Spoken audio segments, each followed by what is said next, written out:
You may recall, now, during the last general election, there was a tremendous difference in point of view in the country with respect to whether or not we ought to have a small aluminium smelter. The end result was that the population voted along the lines of those who said we shouldn't have the aluminium smelter. But by that time, Trinidad and Tobago was heavily contracted with respect to creating this aluminium smelter and the power plant to run it. The contract involved Chinese money, and the power plant was largely completed with a take-or-pay contract in place. The government very happily and without let or hindrance, without negotiation, without consideration of any second or third parties, took a political decision and cancelled the aluminium smelter's existence and announced it with great fanfare. We have cancelled our involvement in aluminium smelting. Okay, fine. That's the government's prerogative.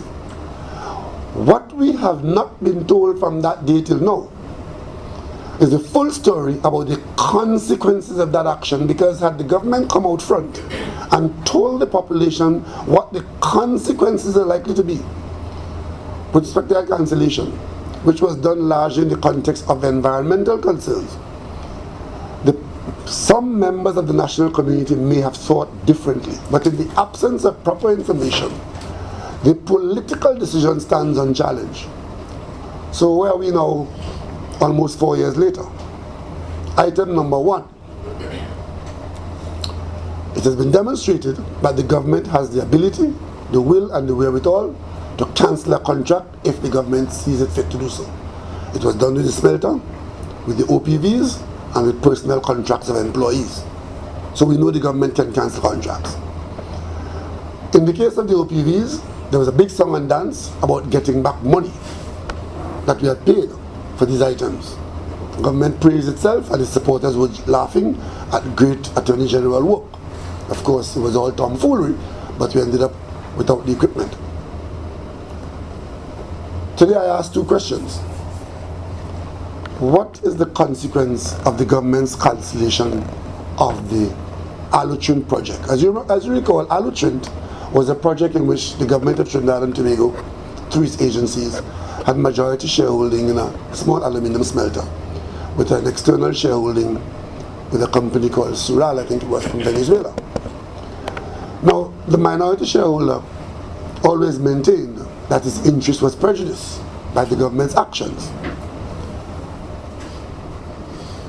You will also have seen the Prime Minister of Trinidad and Tobago saying that we were going to get away from the Privy Council for criminal matters, but leaving us at the Privy Council for civil matters because the business community prefers to have access to external adjudication on business matters.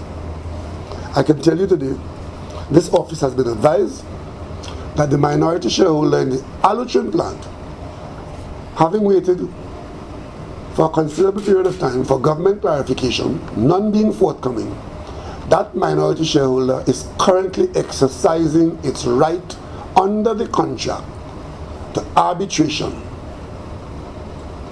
wherein it is making substantial claims against the government of Trinidad and Tobago for its arbitrary cancellation of that project.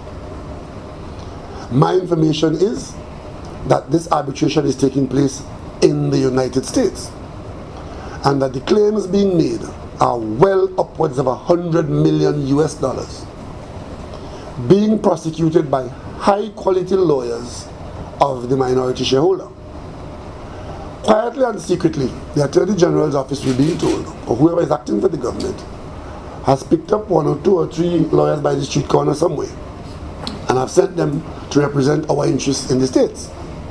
We as taxpayers who will ultimately be facing the outcome of this arbitration need to know, and know urgently, from the government what is happening, where we are with respect to this minority shareholder who is making these claims against the government of Trinidad and Tobago.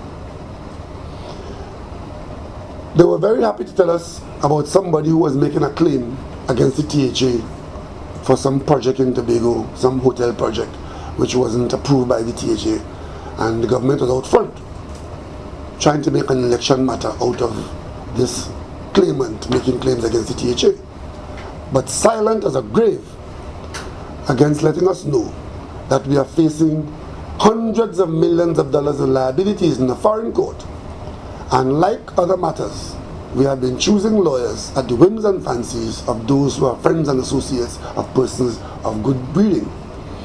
We are asking the government today to tell those who will pay in the end, the national population, the taxpayers of this country, what is happening with the allochant matter resulting from the government cancellation, what liabilities we are exposed to, what are the claims being made against us, who is representing us, and where the arbitration is at this point in time. And while I'm on that subject, I will ask the Prime Minister whether her visit to China, which is, we're being told, is forthcoming in the next few weeks or next few days, as the case might be, whether that visit will in any way involve treatment of our liabilities to the Chinese government for the loan of the smelter plant, a loan which had been put in force, and where we have liabilities, what the liabilities are, whether claims are now being made or settlements being discussed, and what are the terms and conditions of these settlements, and whether a visit to China will in any way engage in this matter. Because what we are aware of is that the government of Trinidad and Tobago has acted capriciously, and there will be consequences. It is now over 3 years, and the matter of closure to these two projects should be a matter of public interest, and the information should have been with us a long time ago. It is quite intolerable that we can sit here and allow the government to handle these matters in secret, opening the door for corrupt practice or prejudice our interests by taking action which, if we know it's happening, we won't permit. The government needs to share this information with the public so that we can protect our interests from capricious governmental action of this UNC government. So I'm asking the Prime Minister, in telling us about a trip to China, tell us where our relationship with China and our liabilities on this cancellation lie, and what is the exposure we're facing, and how it is being dealt with, and what are the numbers involved. Now, we talk about cancellation of contracts here, and these are large numbers of dollars. I'm talking here about hundreds of millions of dollars of liability.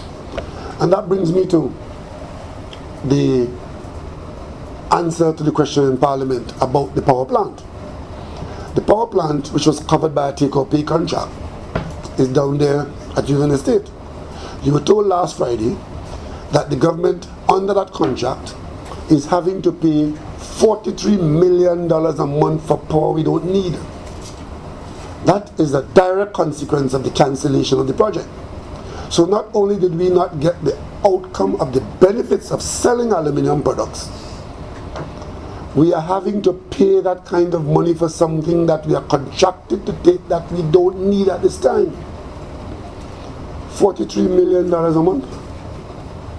That is 100 houses of the affordable type. And see it in the context of 100,000 applications at the HTC for low and middle income housing. And we are finding money as a result of a political decision to pay every month that kind of liability.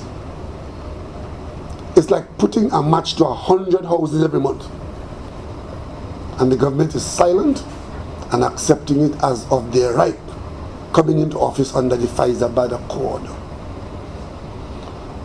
Of course, I know there are those who had very strong feelings about the smelter, but I'm going to Bahrain and Dubai sometime next month, and one of the things I'm going to do is to go and look at the Bahrainis and the people in Dubai and see how they are coexisting in the presence of their smelters. But we in Trinidad and Tobago cancel ours and now paying a check of $umpteen million a month and have millions of dollars, hundreds of millions of dollars in liabilities because we dealt with it in a particular way, a way that put us in a position to lose rather than to gain.